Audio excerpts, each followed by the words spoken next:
Let's get back to our regular programming. We're here Yes. to talk about the dynamic relationship between CEOs and marketing leaders. Given your, and I would say I'm probably understating your background, but your unique experience as a CEO and marketing leader, can you share your insights on how the roles of CEOs and marketing leaders have evolved in the B2B and SaaS industries over the past decade? Because certainly there seems to be, if not antagonism, there's an interesting dynamic. It's whether you want to describe it as volatile or ever changing, or I don't know the word, but there seems the marketing leaders and CEOs seem to be at war with each other as opposed to being allies and partners. I'm very interested in your take and your perspective, Mm. given the fact that you've done both roles at the same time and you've done both roles separately.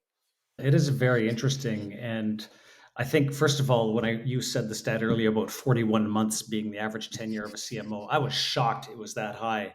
And I think that's because, as you see, my background is mostly in earlier stage companies, not the big giants, big, large enterprises where tenures do, I think, tend to be somewhat longer and they're more stable.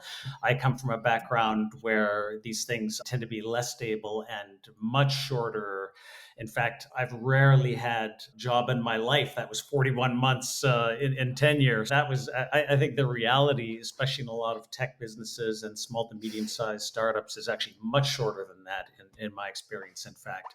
And maybe we'll get back to this, but one thought that immediately occurs to me is I don't necessarily think that's a bad thing because it could be characterized as a war, the CEO and the CMO at war, or it could be characterized as you have to have the right skill set at the right time and the right place for the development of the company that you're working at.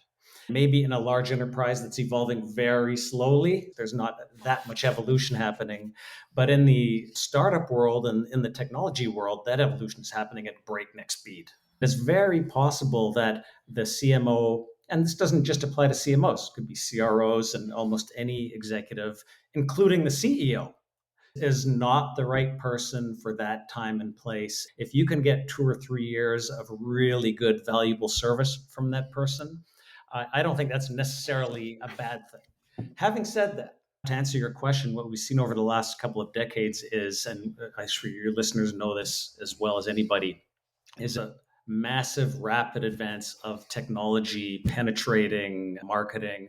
The MarTech stack is becoming more and more complex, and marketing over the last 20 years or so has moved out of the area of opinions and egos and moved into something that can be productized and systematized in a way that it never could before. We'll probably talk about Gen AI later, but that's a whole that now that's even going to go to another level.